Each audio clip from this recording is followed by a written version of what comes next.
اپنے اہل و عیال سے بڑھ کر، اور اگر اس کی ہمت نہیں پاتے تو ابھی جواب دے دو۔ لیکن انصار مدینہ یہ وعدہ کرتے ہیں کہ ہم اپنا تن من دھن نچھاور کرنے کے لیے آمادہ ہیں۔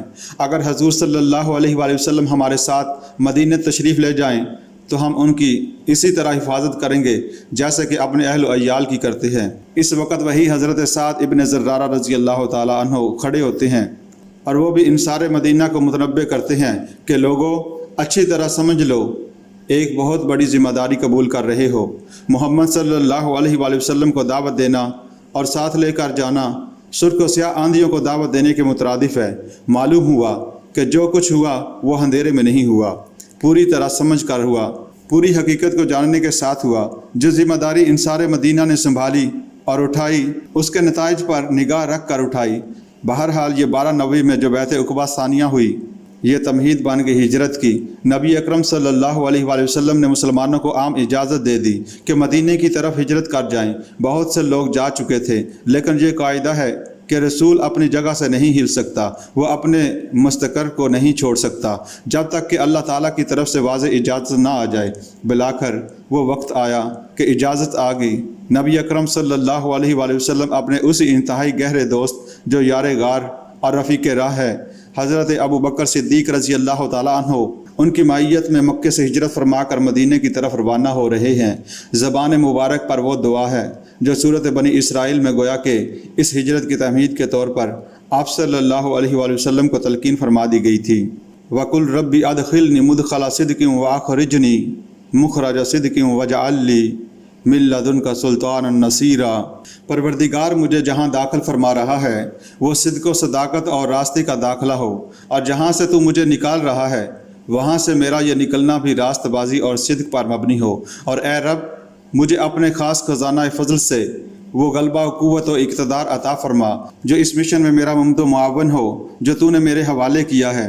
حضرت ابو بکر صدیق رضی اللہ تعالیٰ عنہ اور حضور صلی اللہ علیہ وآلہ وسلم 3 دن غار سور میں چھپے رہے ہیں کہ کھوجی بالکل اس کے دہانے تک پہنچ گئے، اور حضرت ابو بکر صدیق رضی اللہ تعالیٰ عنہ اپنے لیے نہیں، نبی اکرم صلی اللہ علیہ وآلہ وسلم کی طرف سے اندیشہ ناک ہو کر گھبراتے ہوئے یہ عرض کرتے ہیں کہ حضور، اگر ان میں سے کسی نے غیر ارادی طور پر اپنے قدموں کی طرف بھی نگاہ ڈال لی تو ہم دیکھ لیے جائیں گے، ہم پکڑے جائیں گے۔ لیکن وہ کوہ صبر و ثبات و استقامت جس کو اللہ کی ذات پر یقین حاصل تھا، معیت خدا بندی جس کی قوت کا اصل راز تھی، وہ فرماتے ہیں لا تحزن ان اللہ معنا، گھبراؤ نہیں، کسی رنج و غم کا کوئی موقع نہیں ہے، اللہ تعالی ہمارے ساتھ ہے، وہ ہمارا رفیق، ہمارا مددگار ہے۔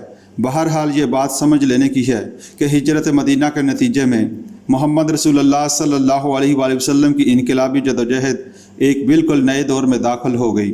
اگر جدید انقلابی اصطلاحات کو استعمال کیا جائے تو پیسیو ریزسٹنس کا دور ختم ہوا اور اب ایک ایکٹیو ریزسٹنس کا دور شروع ہو رہا ہے۔ اب تک حکم تھا کہ ہاتھ باندھے رکھو، ماریں کھاؤ، لیکن جھیلو، صبر کرو اور برداشت کرو، ریٹیلیٹ کرنے کی اجازت نہیں ہے۔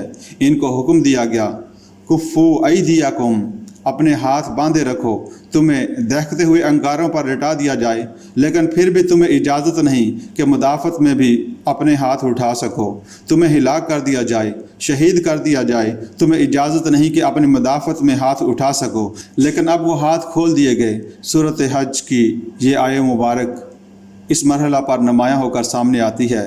اذن للذین یقاتلون بانہم ظلموا وان اللہ علی نصرہم لقدیر، اجازت دے دی گئی ان کو جن پر جنگ ٹھونس دی گئی ہے، جن پر ظلم و ستم کے پہاڑ اٹھائے گئے ہیں، ان کے لیے آج سے اجازت ہے کہ وہ بھی اب جواب دیں، اینٹ کا جواب پتھر سے دیں۔ ان کے لیے اللہ تعالیٰ کی نصرت و تائید کا وعدہ ہے اور یقیناً اللہ ان کی مدد پر قادر ہے۔ الذین اخرجوا من دیارہم بغیر حق الا ان یقولوا ربنا اللہ، ان کا جرم اس کے سوا کچھ نہیں کہ انہوں نے خدائے واحد پر ایمان لانے کا اعلان کیا۔ آج ان کو اجازت دی جا رہی ہے کہ وہ بھی نہ صرف مدافعت میں ہاتھ اٹھائیں بلکہ کفر کے استحصال کے لیے اقدام کریں۔